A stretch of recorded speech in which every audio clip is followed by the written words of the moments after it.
माझा भाचा गेल्या काही दिवसांपासून फारच अस्वस्थ आणि नाराज होता आणि हे मला ननंदबाई काही दिवसांपासून फोनवर सांगत होत्या. मग एके दिवशी माझा नवरा म्हणाला की आपण अमोलला जाऊन भेटूयात. त्याच्याशी थोडं गप्पा गोष्टी केल्यावर त्यालाही बरं वाटेल, त्याचं दुःख जरा हलकं होईल. मग दुसऱ्या दिवशी मी माझ्या नवऱ्यासोबत ननंदबाईंच्या घरी निघाले. तिथे पोचल्यावर आम्ही पाहिलं की अमोल त्याच्या खोलीत होता. त्याच्या आईने त्याला जाऊन सांगितलं की मामा मामी आले आहेत. ते ऐकून तो बाहेर आला. हॉलमध्ये येताच अमोलने त्याच्या मामाची भेट घेतली. मलाही त्याने नमस्कार केला. त्या दिवशी मला पहिल्यांदा अमोलची नजर वेगळी भासली. त्यावेळी घरात बाकी मंडळीही होते आणि तरीही मला अमोलच्या नजरेची भीती वाटली. याआधी त्याने माझ्याकडे अशा नजरेने कधीही पाहिलं नव्हतं. असो, तो त्याच्या वैयक्तिक टेन्शनमध्ये होता. बहुतेक त्यावेळीही त्याच्या डोक्यात त्याचे काही विचार सुरू असतील. मी त्याच्या त्या नजरेकडे लगेचच दुर्लक्ष केलं. काही वेळाने आम्ही सगळ्यांनी सोबत बसून नाश्ता केला. नाश्ता झाल्यावर मी व महेश अमोलशी बोलत बसलो होतो.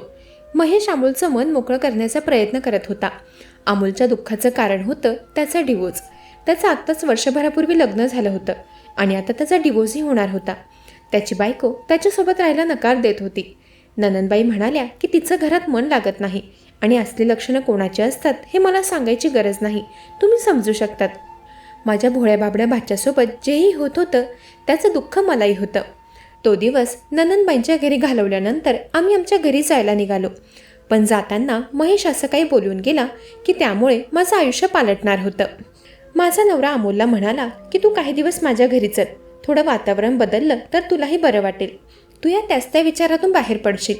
महेशचं बोलणं ऐकून मी त्याच्याकडे आश्चर्यचकित होऊन पाहिलं, कारण माझा नवरा कधीच असं परस्पर स्वतः काही निर्णय घ्यायचा नाही. प्रत्येक वेळी आम्ही जोही निर्णय घ्यायचो तो एकमेकांना सांगूनच घ्यायचो. पण मला काहीही कल्पना न देताच महेश एकदम अमोलला आमच्या घरी चल म्हणाला होता आणि ते ऐकून मी जरा आश्चर्यचकित झाले होते. तेव्हा मी महेशकडे जरा उतरलेल्या चेहऱ्याने पाहिलं. माझं चेहऱ्याचं रिॲक्शन त्यावेळी अमोलनेही पाहिलं होतं. तो म्हणाला, मामा तू मला तुझ्या घरी चल म्हणाला त्यासाठी धन्यवाद, पण मी येऊ शकत नाही. महेशने त्याला न येण्याचं कारण विचारलं तर तो म्हणाला, मी तर यायला तयार आहे, पण मी तुमच्या घरी आलेलं बहुतेक मामीला आवडणार नाही. मी आत्ताच बघितलंय, तुम्हाला तुझ्या घरी चल म्हणताच मामीचा चेहरा उतरला. त्याचं बोलणं ऐकून मी म्हणाले, अरे नाही, तसं काही नाही आहे. मामाचं घर तुझंच घर आहे. तुझं मन होईल तेव्हा तू तिथे येऊ शकतो आणि अशा वेळेत मी तुला घरी यायला नाही थोडी म्हणणार आहे. तू आमच्यासोबत घरी आलास तर मला आनंदच होणार. चल, मी तुझी बॅग भरायला मदत करते. तुझे मामा अगदी बरोबर बोलताय. काही दिवस तू आमच्याकडे आलास तर तुलाही बरं वाटेल. तेव्हा अमोलने माझं बोलणं ऐकताच मिनिटभराचाही वेळ वाया न घालवता बॅग भरायला घेतली आणि तो आमच्यासोबत आमच्या घरी यायला निघाला. ननंदबाई म्हणाल्या, जोपर्यंत अमोल पहिल्यासारखा हसरा खेळता होत नाही तोपर्यंत त्याला तुमच्याच घरी राहू देत. अमोलचा स्वतःचा व्यवसाय होता. त्याची स्वतःची टूर्स अँड ट्रॅव्हलची कंपनी होती. स्वतःचा बिझनेस असल्यामुळे त्याला कंपल्सरी नव्हतं की त्याने रोज ऑफिसला जायलाच हवं. त्याच्या ऑफिसमध्ये कामाला बरेचसे कर्मचारी होते. शिवाय त्याचे वडीलही त्याचा कारभार बघायचे. आता पुढचे काही दिवस अमोल आमच्या घरीच राहणार होता. अमोलला घरी घेऊन जाऊन मी खूप मोठी चूक करत होते, पण ते मला त्यावेळी समजलं नाही. तो डिवोर्सी होता आणि सध्या त्याच्या डोक्यात वेगळ्या प्रकारचे विचार चालले असतील याचा आम्ही विचारच केला नव्हता. त्याला घरी घेऊन जाणं मला खूप महागात पडणार होतं. त्या दिवशी संध्याकाळी आम्ही आमच्या भाच्यासोबत आमच्या घरी जायला निघालो. घरी पोहोचल्यावर फ्रेश होताच मी सगळ्यांसाठी कॉफी बनवली. स्वयंपाकाला काय बनवायचंय हे मी माझ्या नवऱ्याला विचारू लागले. तर महेश म्हणाला, तूही आत्ताच आमच्यासोबत प्रवास करून आली आहेस. जसं आम्ही थकलोय तसं तूही थकली असशील. आता स्वयंपाक करायची काही गरज नाही आहे, मी जेवण ऑर्डर करतोय. महेश असं बोलताच अमोलने त्याला टोकलं. तो म्हणाला, अरे मामा, बाहेरून जेवण मागवायची काय गरज आहे? असे मामी एवढी काय थकली, ती गाडीत बसून तर होती, तिला घरीच जेवण बनवू दे. अमोलचं बोलणं ऐकून मला त्याच्यावर रागच आला. मी त्याच्याकडे रागिष्ट नजरेने पाहिलं. मला वाटलं आता मला घरी स्वयंपाक करायला लागेल. पण महेश अमोलला म्हणाला, अरे बसली होती म्हणजे ती थकली नाही असं नाही होत. प्रवासात बसून बसूनही माणसाला थकवा येतो. तू जास्त टेन्शन घेऊ नकोस. तू सांग तुला काय आवडतं? आज तुझ्या आवडीचं जेवण आपण मागवूयात. माझा नवरा तर अमोलच्या बोलण्यात आला नव्हता. महेशने जेवण बाहेरूनच ऑर्डर केलं. जेवणाची ऑर्डर देऊन महेश त्याच्या ऑफिसचा फोन कॉल अटेंड करण्यासाठी खोलीत निघून गेला. तो गेल्यानंतर मी कॉफीचे कप घेऊन किचनमध्ये गेले. मी किचनमध्ये जाताच अमोलही माझ्या मागे मागे आला होता. त्याला पाहताच मी त्याला काय हवं ते विचारलं. त्यावेळी त्याच्याशी बोलताना माझा आवाज जरा रागातच होता. माझ्या आवाजावरून अमोलला समजलं होतं की मला त्याचा राग आलाय. तो म्हणाला, मामी सॉरी. अगं तुला काय वाटलं मी मामाला तुझ्याविषयी भडकवत होतो? मग काय करत होतास दुसरं? त्यावर तो म्हणाला, नाही ग मामी, मी मामाला भडकवत नव्हतो. मी तर मामाचं मत बघत होतो की तो त्याच्या बायकोला समजून घेतो का. मामा माझ्या परीक्षेत पास झाला. मला समजलंय की मामाचं तुझ्यावर खूप प्रेम आहे. आणि हो, मामाप्रमाणेच तुझ्या भाच्याचंही तुझ्यावर मनापासून प्रेम आहे बरं का. अमोलच्या बोलण्यावर मी त्याच्याकडे पाहिलं. तो खोकतच म्हणाला, मामी तुझी मला काळजी आहे म्हणूनच मी मामाची टेस्ट घेतली.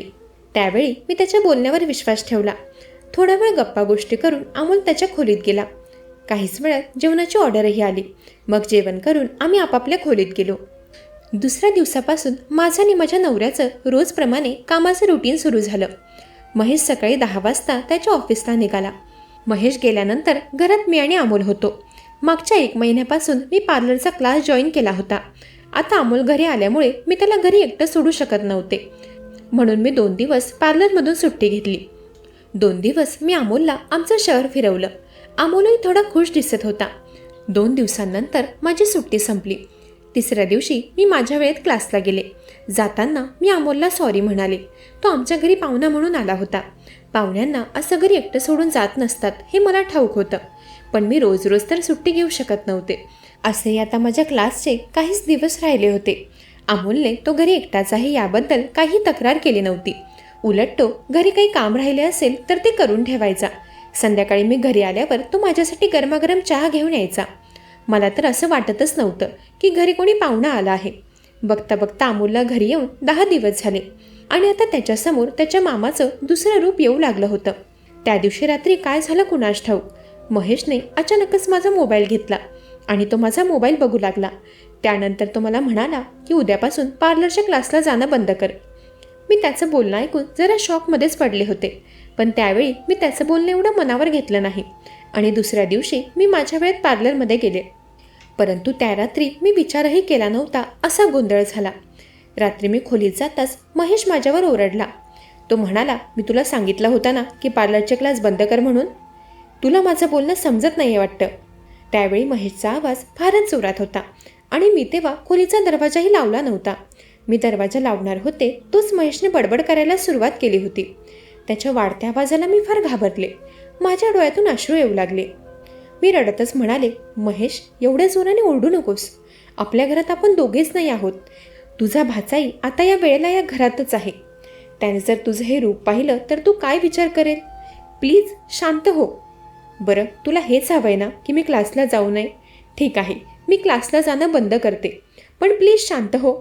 माझ्यावर ओरडू नकोस. मला तुझं बोलणं सहन होत नाहीये.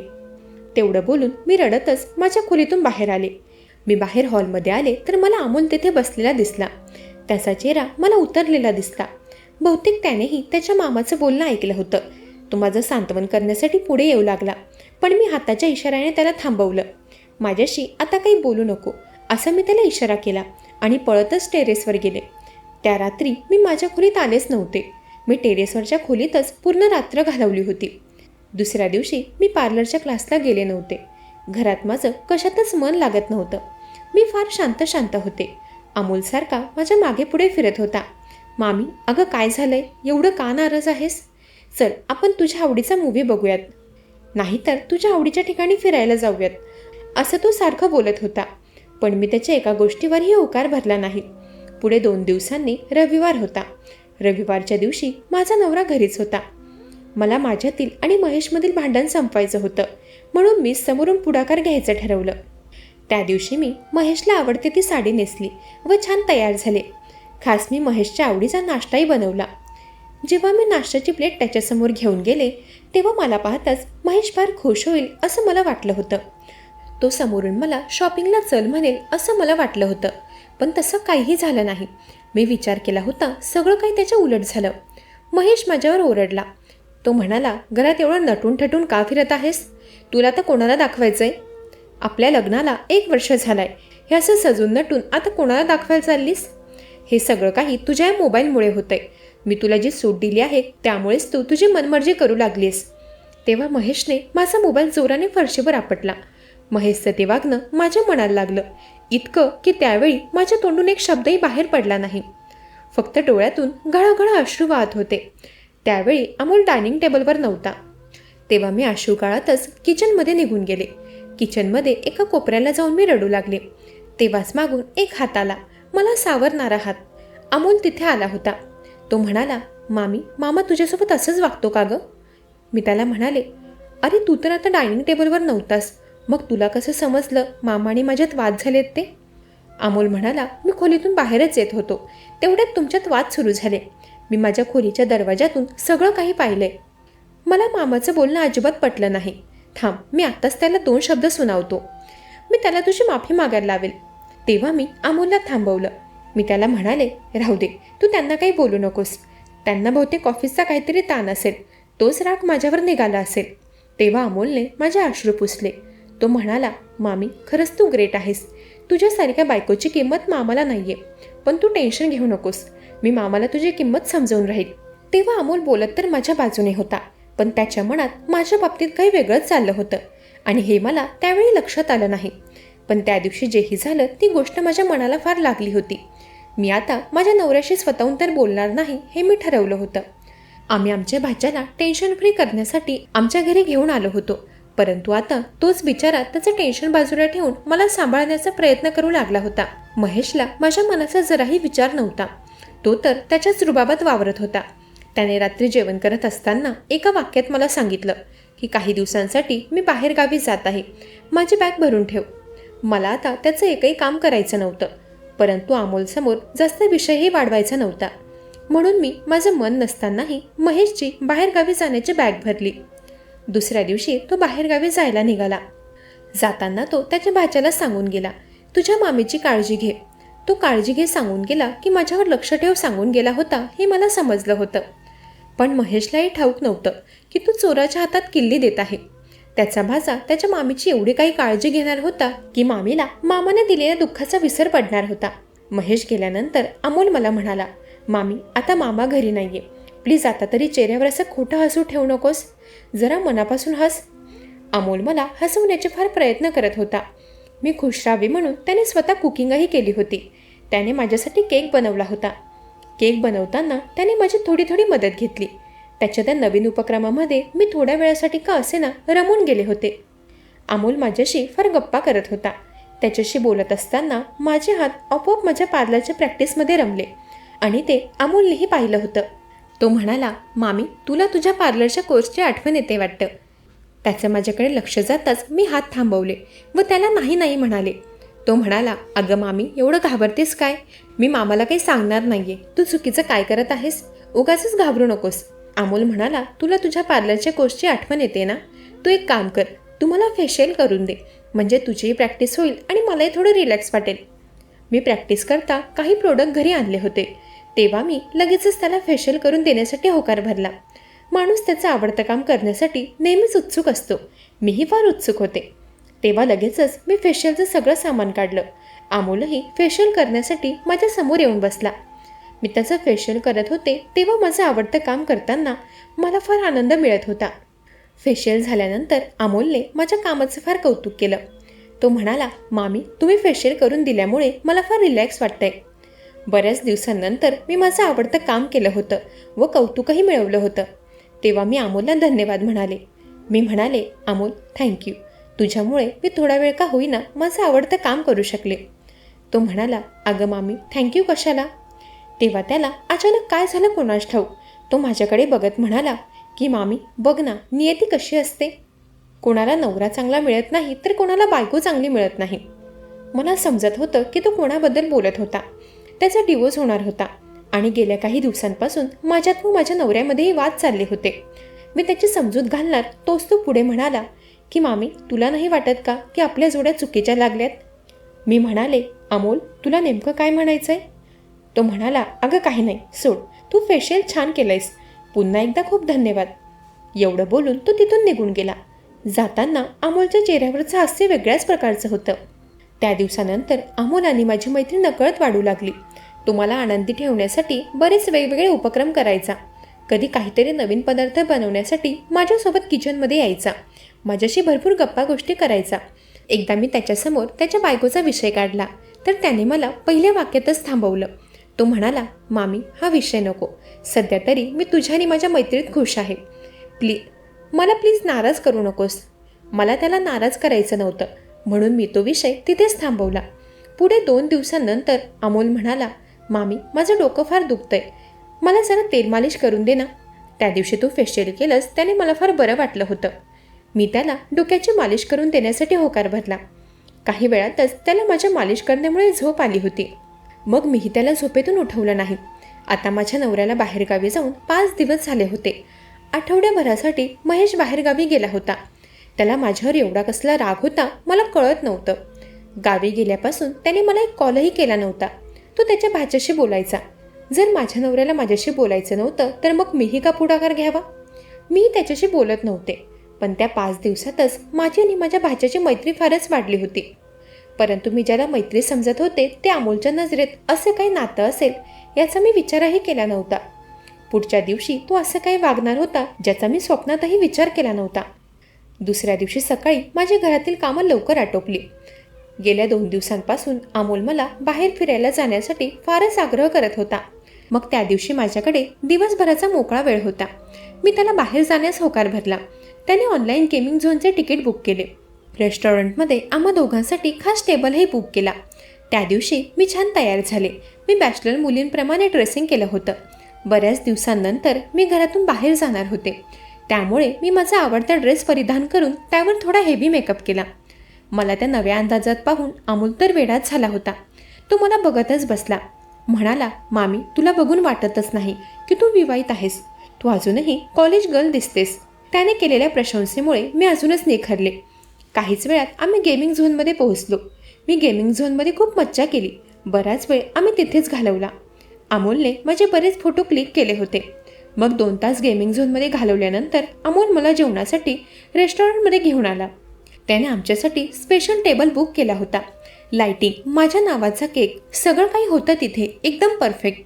ते सगळं पाहून माझ्या मनात विचार आला की असं सगळं काही माझ्या नवऱ्याला का कधी जमलं नाही. मी थोड्या वेळासाठी नाराज झाले, पण अमोलने मला त्या विचारात मिनिटभरही गुंतू दिलं नाही. तो माझ्याशी गप्पा करू लागला. म्हणाला, मामी तुला हे सगळं कसं वाटलं. मी त्याचं फार कौतुक केलं. आम्ही दोघांनी सोबत आमच्या मैत्रीचा केकही कट केला. मग डिनर केला व घरी आलो. त्या दिवशीची रात्र माझं आयुष्य बदलणारी रात्र असणार होती हे मला माहीत नव्हतं. त्या रात्रीही रोजप्रमाणे आम्ही दोघेच घरी होतो. रात्री मी अमोलशी बोलण्यासाठी गेले. मी त्याच्यासमोर खुर्चीवर जाऊन बसले. मी त्याला म्हणाले, अमोल तू त्या दिवशी म्हणालास ती गोष्ट मला त्यावेळी तर समजली नव्हती, पण आता मला त्याचा अर्थ लक्षात आलाय. तू अगदी बरोबर बोलला होतास. आपल्या जोड्या फार चुकीच्या लागल्या. तेव्हा माझं बोलणं ऐकून अमोल, जो मगापासून पाय पसरून बसला होता, तो एकदमच माझ्या दिशेने वळला आणि म्हणाला, मामी तुला माझ्या बोलण्याचा अर्थ शेवटी समजलाच. मी तुला त्या दिवशी म्हणालो, मला मामाचं वागणं अजिबात आवडलं नाही. तो तुझ्याशी ज्या प्रकारे वागतोय ते अगदी चुकीचं आहे. तुझ्यासारखी एवढी चांगली बायको मिळणं म्हणजे नशीबच आहे ग. पण मामा तुझ्याशी फार चुकीचं वागतो. मला तर वाटतंय की आता तू त्याला डिवोर्स द्यावा. तो तुझ्या लायकीचा नाहीये. अमोलचं बोलणं ऐकून मी शॉक झाले. मी त्याला म्हणाले, अमोल मी तुझ्या मामाला डिवोर्स दिला तर मग नंतर माझं काय होईल. मला कोण स्वीकारेल. मलाही धब्बा लागेल. तो म्हणाला, मामी मी आहे ना, असा कसा मी तुला धब्बा लागू देईल. म्हणजे तुला नेमकं काय बोलायचं आहे. तो म्हणाला, म्हणजे मी तुला एकटं सोडणार नाही. तुझ्यासाठी मी योग्य मुलगा शोधेल. अमोल पुढे बोलतच होता तोच महेश आत आला आणि त्याने अमोलच्या कानाखाली वाजवली. महेशला पाहून अमोल ततमम झाला होता. तो म्हणाला, मामा तू अचानक कसा आलास. तू तर उद्या येणार होतास ना. त्यावर महेश म्हणाला, मी योग्य वेळेत आलोय. नालायका, तू स्वतःचा संसार तर टिकवू शकला नाहीस आणि आता माझाही हसता खेळता संसार मोडायला निघालास. तेव्हा अमोल म्हणाला, मामा मी काय केलंय. मी तर तुला वाचवत होतो. मी तुला दुपारीच फोटो पाठवलेत. ते बघूनही तुला समजलं नाही का की मामी तुला धोका देते. तिचं कोणा दुसऱ्यावर प्रेम आहे. अमोलचं बोलणं ऐकून मी थक्कच राहिले होते. महेशने त्याच्या हातून त्याचा मोबाईल खेचला व म्हणाला, हो बघितलेत मी फोटो. तू एडिट करून पाठवलेले खोटे फोटो. अमोल आज दिवसभर मी तुमच्या मागे होतो. गेमिंग झोनमध्ये, रेस्टॉरंटमध्ये, सगळीकडे. तू हसत हसत तुझ्या मामीसोबत फोटो काढत होतास. ती तर तुला लहान भाऊ मानते. तू घरातलाच आहेस असे समजून तिने तुझ्यासोबत फोटो काढलेत. पण तू तुझ्या चेहऱ्याच्या जागी दुसऱ्या कोणा व्यक्तीचा चेहरा लावला. आणि मला माझ्या बायकोचे फोटो पाठवलेत. एवढंच नाही, तू केकवर जे फ्रेंडशिप लिहिलं होतं तेही एडिट केलं. आय लव्ह यू यामिनी असं तू ते एडिट केलंस. तुलाही माहीत नसेल, तुमच्या टेबलवर वेटरच्या रूपात केक ठेवायला मीच आलो होतो. त्यावर काय लिहिलं होतं ते मी माझ्या डोळ्यांनी पाहिलं होतं. तू इथे आल्यापासून मला रोज रात्री शतपावली करत असताना माझ्या यामिनीबद्दल काही ना काही सांगत असायचा, पण मी तुझ्या बोलण्याकडे दुर्लक्ष करत राहिलो. मग तू मला सांगितलंस की तिचा अफेअर आहे. तू मला तिचे खोटे फोटो दाखवलेत. तिच्याबद्दल रोज माझे कान भरवत गेलास आणि मीही तुझ्यावर विश्वास ठेवला. आता तुझं सत्य समोर आलंय. आता तरी खरं बोल, तू हे सगळं का करत होतास? तेव्हा अमोल म्हणाला, मामा, मी हे सगळं तुझ्यासाठी केलंय. तू तुझ्या बायकोला जास्त सूट दिली आहेस. बायकांना जास्त सूट दिली की त्या हाताबाहेर जातात, जशी माझी बायको हाताबाहेर गेली. त्यावेळी अमोल वेड्यासारखा बोलत होता. त्याचे विचार ऐकून मी व महेश समजलं होतो की खरा प्रॉब्लेम अमोलच्या विचारांमध्ये आहे. तो स्त्रीला गुलाम समजणारा व्यक्ती होता. त्याने त्याच्या बायकोला कधीही घराबाहेर जाऊ दिलं नव्हतं. सतत तिच्यावर संशय घेऊन त्याने तिचं जगणं मुश्किल केलं होतं आणि त्यामुळेच तिने डिवोर्सचा निर्णय घेतला होता. खरं तर आपल्या मुलाच्या चुकीच्या वर्तवणुकीवर वेळीच आळा घालण्याचं काम ननंदबाईंचं होतं, पण त्याही त्यांच्या सुनेला अमोलसोबत मिळून त्रास द्यायच्या. त्यांच्या घरातील वातावरण समजायला आम्हाला उशीरच झाला. वेळीच अमोलच्या मोबाईलवर माझी नजर गेली, म्हणून मी समजू शकले की तो माझा संसार तोडण्याचा प्रयत्न करत होता. मीच माझ्या नवऱ्याला फोन करून बोलावून घेतलं होतं आणि अमोलच्या नकळत आमच्यावर नजर ठेवायला सांगितलं. आणि तेव्हा कुठे महेशच्या लक्षात आलं की त्याचा भाचा खोटं बोलतोय. तेव्हा महेशने माझी माफी मागितली. तो म्हणाला, यामिनी, मला माफ कर. मी अमोलच्या बोलण्यात येण्याआधी एकदा तुझ्याशी बोलायला हवं होतं. आज जर तू आपला संसार वाचवण्यासाठी पाऊल उचललं नसतं तर आपण विनाकारण या चुकीच्या विचार असलेल्या लोकांमुळे वेगळे झालो असतो. मला माफ कर. आता तू तुझा पार्लरचा कोर्स पूर्ण करू शकतेस. माझी बायको पतिव्रता स्त्री आहे आणि हे मला ठाऊक आहे. तुला हे जगाला सिद्ध करण्याची गरज नाही. तुझ्या नवऱ्याला माहीत आहे तू काय आहेस ते. त्या दिवशी माझा नवरा स्वतः जाऊन त्याच्या भाच्याला त्याच्या घरी सोडून आला. त्या दिवसापासून महेशने त्याच्या बहिणीच्या परिवारासोबत नातं मर्यादित ठेवलं. तो जास्त त्यांच्याशी बोलायचा नाही. आज 5 वर्ष उलटली. अजूनही अमोल बिना लग्नाचा आहे. त्याला कोणीही मुलगी द्यायला तयार नाही. त्याच्या पुरुष अहंकारी स्वभावामुळे तो आज त्याच्या जीवनात एकटा आहे. भले तो पैशाने समृद्ध असेल, पण त्याचं मन आणि त्याचं घर आजही खाली आहे. मंडळी, कशी वाटली ही कथा? ऐकत रहा मनाचे बोल.